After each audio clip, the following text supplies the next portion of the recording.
This is going to be a bit of a different video. I am going to stick to mainly charts and graphs and facts throughout the entire thing, and I am not going to incorporate any sort of philosophy or anything like that. It's just going to be a dry video, but I want to do it because I think I think the times are calling for it.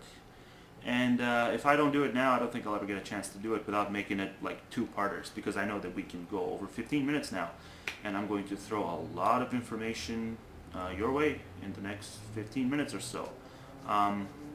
But yeah, I do feel the need to. I mean, there's this idea that trickle down works, and it's still coming from mainly the U.S. And I'm pretty much living in the U.S., so I'm surrounded by this sort of shit, and I still see it on YouTube, and it's been debunked a bunch of times, but I haven't really seen it debunked by anyone on YouTube, at least not really historically. They're debunking it using statistics from just this last decade, but they're not using statistics, at least that I've come across. No one I've come across has used statistics throughout the last 100 years to showcase how, tax cuts for the wealthy don't actually do what they're sold that they're going to do.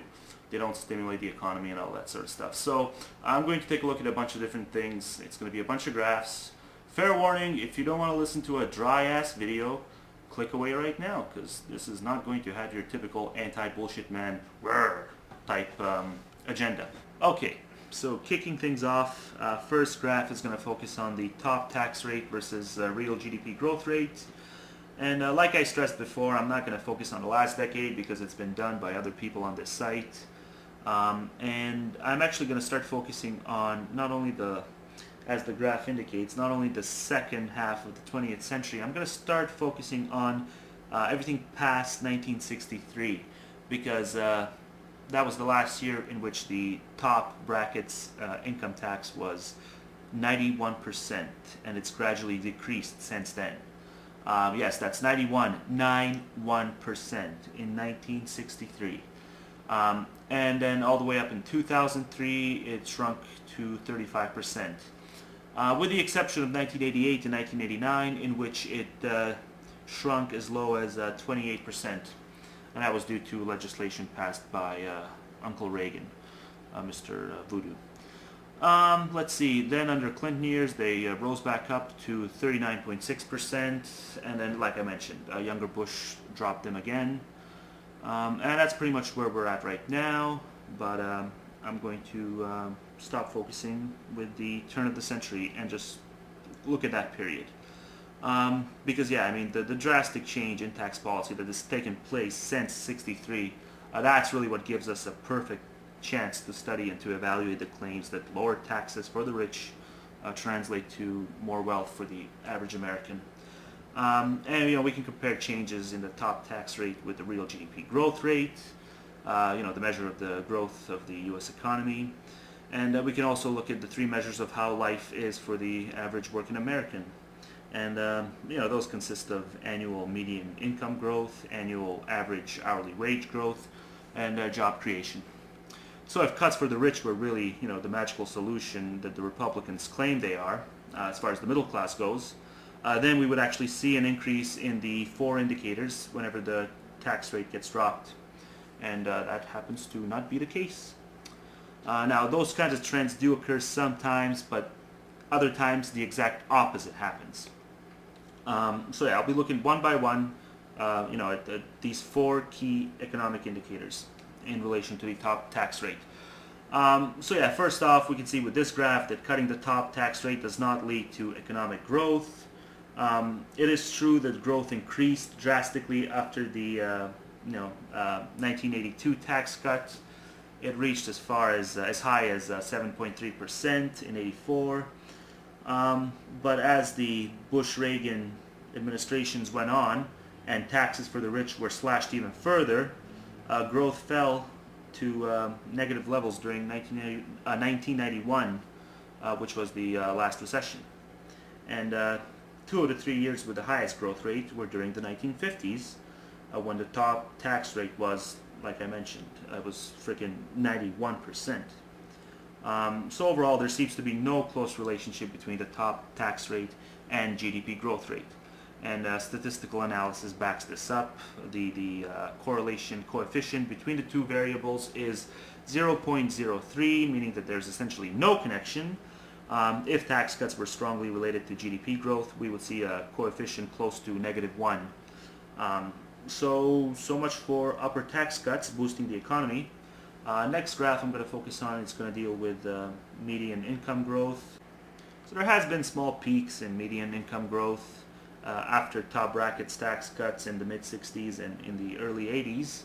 But we also actually see the income decreases after the tax cuts of the late 80s and strong growth after the tax increase of 1993. And it's true that in the year with the worst median income decrease, which was 1964, with the decrease being 3.3%, it's true that the top tax rate was 70%, but it was also 70% in the year with the highest median income growth, that being 1972, and the growth being at 4.7%. So again, the lack of connection between the two measures is going to be backed up by a correlation coefficient near 0. This time it's 0.06. And yeah, once again, the coefficient is positive, indicating that income has actually gone up slightly, though negligibly. More in the years with higher taxes. So that's two strikes. So let's look at hourly wages. So we can see with this graph that cutting the top tax rate does not lead to wage growth. We have mixed results. Growth in average hourly wages did increase during the 80s following the first Reagan tax cuts, but that happened 2 years after the cuts took effect. But just like GDP growth and median income growth, hourly wages decreased following the late 80s tax cuts, and they spiked back upwards only after the 1993 tax increase. So wages grew at a level of at least 1% and usually much more all throughout the period when the top income tax rate was 91%. And it isn't until 1972 that we see a wage growth rate of less than 1%. But if we look at the 19 years of the study period when the top tax rate was 50% or less, we see that 8 of those years saw an increase in wages of less than 1%. So it seems that hourly wages grew more when taxes were higher. The correlation coefficient is 0.34%, indicating a mild positive relationship between higher taxes for the rich and higher hourly wages. Okay, now let's look at job creation with this graph, and that's really what Bush boasted about the most, claiming that the tax cuts would result in jobs, more jobs for everyone.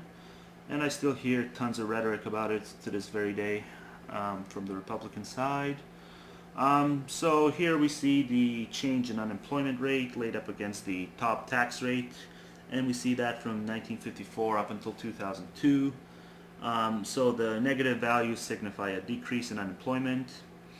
And so once again, while the top tax rate trends downward over the period of time, the annual change in unemployment doesn't trend at all.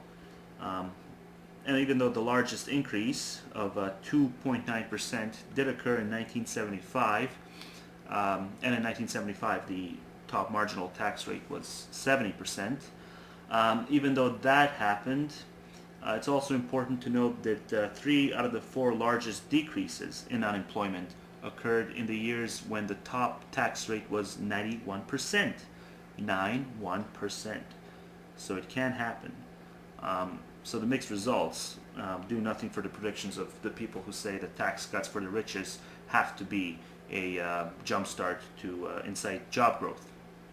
The correlation coefficient between the variables here is 0.11, meaning that there have been slightly more jobs created in the years with the lower top tax rates, but the pattern is negligible. It's nowhere near enough of a strong pattern to signify any sort of a relationship between the two. So, I mean, we can see that just the overall data from the last 50 years of the 20th century, and certainly this last decade, it all strongly refutes any arguments saying that cutting taxes for the richest Americans will improve the economic standing of the lower and middle classes or the nation as a whole. The economic indicators examined in this report are dependent on a variety of factors, not just tax policy. But what the study does show is that any attempt to stimulate economic growth by cutting taxes for the rich will do nothing. It hasn't done anything over the last 60 years, so why would anyone assume it's going to do something in the future? Bush's top bracket tax cuts is an ineffective attempt at stimulus. It's not going to cause any growth. It may cause growth as far as the size of the deficit goes, but that's about it. So yeah, I just felt the need to start off with these things because this is pretty much why the Democrats, at least, are. I mean, I'm just dumbfounded that Democrats aren't really using these statistics, which are, I mean, about as black and white as it can get, in order to shut down these arguments. But the arguments seem to be prevailing, and Democrats are really getting their asses kicked. And maybe they want to get their asses kicked because they're pretty much closet Republicans, as it has been speculated. So anyway, I'm not going to run with that speculation because it is a bit too much of a conspiracy theory, so I'll just go ahead and conclude that they suck objectively. There we go. So you should be looking at a graph right now. It's the financial sector wages relative to other industries adjusted for education. And it's looking at from 1910 to 2005. So I hope you're looking at it right now, because I am. Basically, a report was issued by this Paris-based Organization for Economic Cooperation and Development. It was issued in October of 2008, and it revealed that the U.S. has the third worst level of income equality and poverty among the group's 30 member states. It was only about Mexico and Turkey that ranked higher in these categories, higher than the U.S. So the OECD report defined these property households with an income of, basically below half of the median national salary.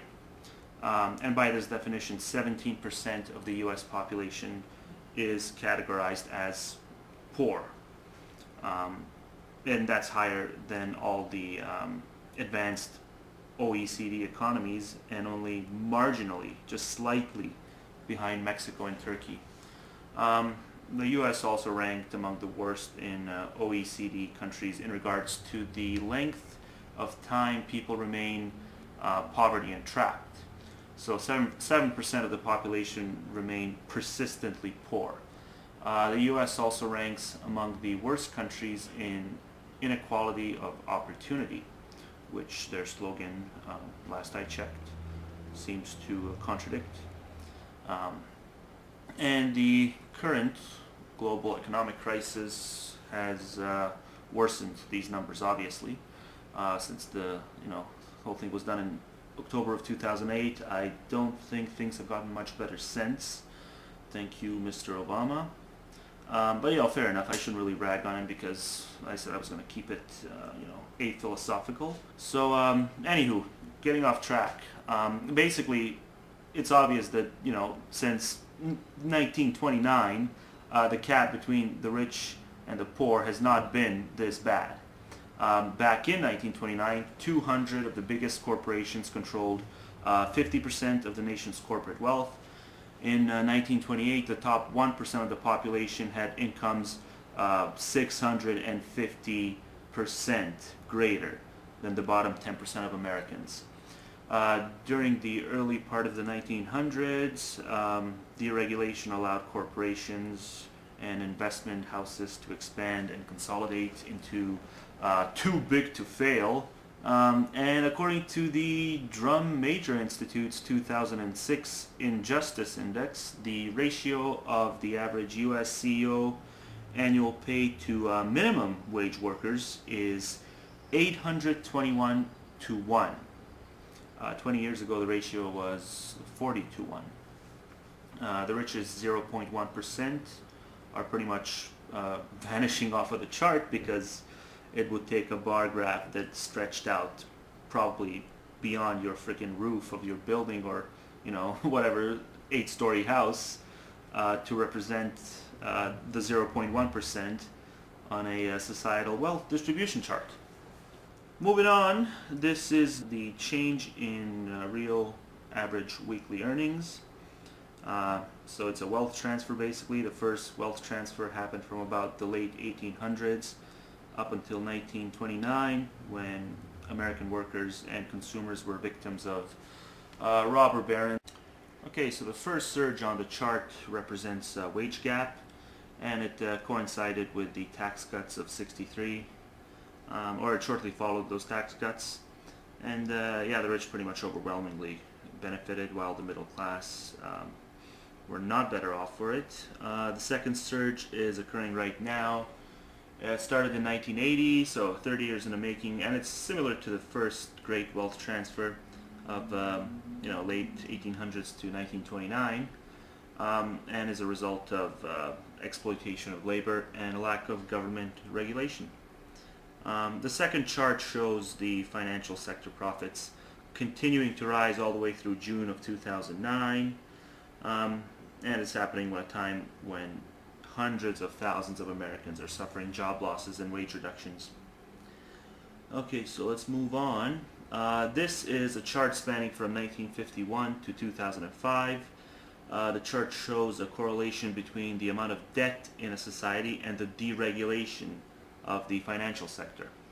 The dip in the middle is when Reagan took office and did his ongoing corporate tax cutting and his whole anything goes type corporate capitalism. The black line shows surging profits in the financial sector, much like last time. Okay, so keep that up for another minute. Actually, I'll just move on. You can pause it if you want to observe it a bit more. So this chart overlays government policy and banking regulation across the period from 1910 to 2005. There's a long period of stability from 1950 to 1980, which is pretty much the time when the middle class flourished the most, and also when corporate tax rates were at their highest. And just wages generally were fairly spread across the board, across society. And then in 1980, the middle class pretty much started to get it up the ass with the beginning of the deregulation and just the corporatization of United States government. The latchkey kids became the norm because both parents started having to work in order to make ends meet. This is a chart which takes place between 1913 and 2003. It takes a close look at what was happening to tax rates just during the entire period. So this is a bit redundant, but I just felt the need to show it in one graph altogether. Government policy was pretty much to cut taxes for the wealthiest individuals, those who made money from exploiting resources, and those who, fell into decent opportunities. And no doubt some who worked, but yeah, for the most part, it's corporatism. And I love that too, how even the most rigid capitalists will, they won't even call it capitalism because they know it's bullshit, it's theft. So they'll call it corporatism, but then when you actually start talking about taxing these people higher, they'll call that theft too. So it's not real capitalism, it's corporatism, but it's also theft if you tax the thieves. And that's something I also love. But anyway, I'm getting off track. So yeah, I mean the people who profited the most, they mostly took, just mainly from their ownership positions, and they forced middle class wages down even further. The richest 10% of Americans pretty much possess the majority of the wealth, and the bottom 50% has almost none of the wealth. But they do have substantial debt. Now, according to a 2006 study by the Center of American Progress, Americans at that time were spending, this is throughout the 80s, they were spending 126.4% of their pay just in order to cover the cost of living. And in the same time period, investment bank UBS declared that corporations were enjoying the golden era of profitability, with corporate profits climbing to the highest amount since the 1960s. despite double-digit increases in productivity levels in the last decade, American workers' pay has increased less than 2%. Profit from productivity gains went straight into the pockets of the corporate executives. So that's the theft. Okay, last chart. And before I get into this one, I want to throw out a few more facts. And I guess I'm going to have to edit out a bunch of stuff from earlier on because it's this thing has run on too long. So I'll throw in a few more facts now, and I'll make some edits earlier on because I don't want a 30-minute video. Okay, so the average CEO pay rose 369 times that of the average worker in the year 2005, while back in 1993 it was 191 times that of the average worker. And in 1976 it was only 36 times that of the average worker. Mr. Paul Krugman in 2002, he's an economist at the MIT and a regular columnist for the New York Times. Just looking at some statistics from him, he reported that in the 29-year period between 1970 and 1999, the average annual salary in America rose 10%. But during the same period, according to Fortune magazine, the average real annual compensation for the top CEOs in America rose more than 1,000 times the pay of ordinary American workers. And according to a 2001 Congressional Budget Office study, between 1979 and 1997, the after-tax incomes of the top 1% of American families rose by 157%. And according to Executive Access 2007, which was a study released in August by the Institute for Policy Studies and United for a Fair Economy, the 20 highest paid fund managers made an average of $657.5 million last year. And that was in 2006/2007, and that was 22,255 times the average annual U.S. salary, which is just $29,500. So, with that said, I guess I'll also add a few more things. Just that the big name firms like the Blackstone Group, they routinely take advantage of a loophole in taxation which exists today, and that allows them to declare earnings as capital gains and pay only a 15% tax rate instead of the 30 or 35 one, which is customary. I was going to say 39, but that's not the case. Yeah, so the 35 one, which is customary, and they only end up having to pay 15%. And there's other loopholes, I'm sure, but I'm not going to get into them because I don't want too long of a video. But that pretty much amounts to the average American paying a higher percentage of tax rate on their income than some fucking hedge fund manager who made a couple of billion per year. So that's kind of depressing. And then a recent study by Standards & Poor's shows that for the first time in history, American multinational companies paid more of their income in foreign taxes than they did in domestic taxes, which is just amazing. I think that's unheard of actually in any other. I don't think that's ever happened in any other nation, even Mexico and Turkey. Standards & Poor's also notes the difficulty in obtaining detailed data due to the usual practice of corporations trying to hide and mask the actual figures on how many jobs are being moved offshore. And yeah, I think that's pretty much, I don't think that's ever happened, where you can't actually obtain full data. That's, yeah, just record-breaking all over the place. And I guess I'm not really keeping this aphilosophical because I'm injecting my own snarky commentary, but hey, what are you going to do? I can't resist, so I'll just take back what I said earlier on. Okay, so on to this last chart, which spans a full century from 1907 to 2007. It combines all of the information from the charts above, and it pretty much tells the story of the wealth gap in America. Just the economic injustice that happened from 1900 to 1930, the 30-year span the first time around, and the same injustice that's clearly repeated itself today. The green graph measures the concentration of wealth in the hands of a few, and the pink graph is the tax rate of the highest income tax bracket. So yeah, just pretty much severe concentration resulting from these policies. And yeah, they just steer most of the nation's wealth into the hands of only a few individuals and investment houses. And that just causes the wealth gap across the entire board. It just keeps widening through deregulation and reducing taxes on the profits from the top guys. And they get their profits through exploitation, both offshore and onshore exploitation.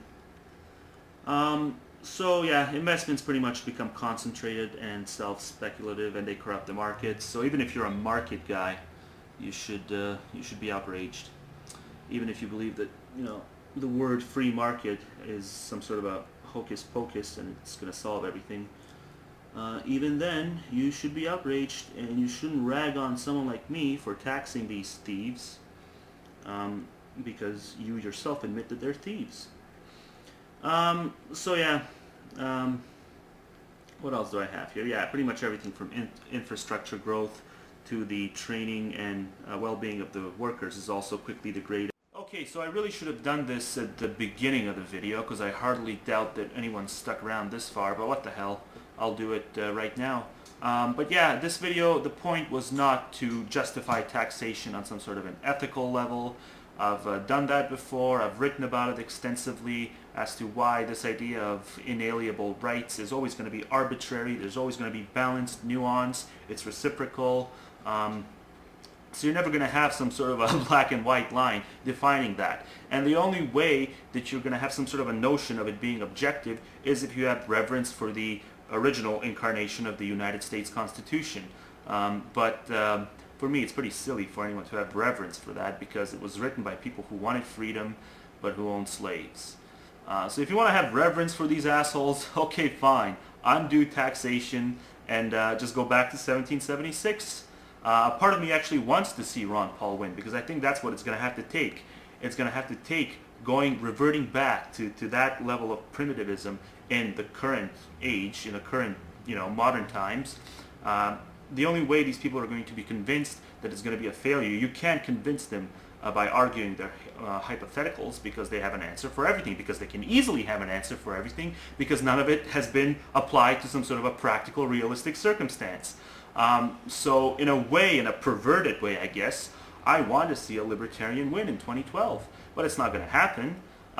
They usually get, 1% of the votes only. So I guess we're always going to be stuck arguing with these fringe groups who are always going to have the benefit of not having to justify some sort of a real-life example in history of their implementation of policies. But yeah, the video did not intend to argue for taxation, the justification of it on an ethical level. It just argued regarding the Republican claims, the claims that reducing the taxes on the top bracket of income earners is going to result in this, this, and this. And I just pretty much showcased at the beginning of the video how it's not. So that's all the video was intended to do. If you want to hear me make a detailed, I mean really detailed, argument as to why taxation should be allowed just, philosophically, ethically, you can go to my blog. I've made many arguments. I've written about it extensively. I don't think making a video on that will work, because the video has to be a freaking hour long, because that's just how convoluted some of these scenarios get. The scenarios outlining why an inalienable right, defined by some sort of an objective standard, is a fantasy. So that's all I wanted to do, and this thing is running on too long, and I'm going to have to make some edits now. So that's about it. Let me know if you like this sort of graph type video thing. If you did, I'll make more of these in the future, maybe. I'll probably make more of them regardless of whether you liked it or not, because I kind of enjoyed it, and I think this sort of information needs to be out there. I think too many people are doing just yakety yak type videos without invoking cold hard facts into their videos, and I think cold hard facts are usually tucked away on some freaking tumbleweed site where it doesn't seem that there's too many people accessing them. Of course, the view count is not listed, but the comments, there's only like 2 comments per graph, and the sites are easily accessible. I mean, that's the thing. That's what boggles my mind the most about some of the, I mean, the way people vote in the U.S. It's not like I had to dig these statistics up underneath some ditch. These are all easily accessible graphs to get to, and yet people don't vote in accordance to these statistics. So it just boggles my mind to no end. I mean, really easy to access. So hopefully my channel is a big enough platform to sort of spread it out there. And I do wish they were on some mainstream type of sites, but I don't think they are. I think they're mainly on tumbleweed sites. So anyway, I am yakking myself right now, and I should probably get to the editing. Alright, bye-bye. One more thing, just to close it out. I said a second ago that the line defining inalienable rights is never objective. It can be objective, it just can't be absolute. And that's an important distinction. So there's some things that people should be allowed to opt out of, but the majority of the things, there's way too many. I mean, no man is an island, basically. That's what I should make. When it comes to most of these services that have been set up by the government right now, that can no doubt be set up by the private sector, but the way most people want them right now is they want them set up by the government. The services extend beyond their initial, whatever they're applied to. They extend, the benefits of those services are overreaching, overbearing, basically. So unless you're living in some sort of a really secluded part of the country, you're not going to be able to exist. Even if you don't particularly benefit off of them firsthand, you can still benefit off of the roads, for example, if you use some sort of a, deliverance service. So even though you yourself are not driving on the freaking road, you're still using the benefits because something has been delivered to you through those roads. And no doubt it can be done by the private sector, the road building thing, but it hasn't been done right now, so that's the system we're stuck with. So I do think people should be allowed to opt out of certain things. It just so happens that the majority of the things are, you can't opt out of them without still gleaning the benefits of the services. So that's just, I just want to add that because I think it's important, and I promise I am out of here now.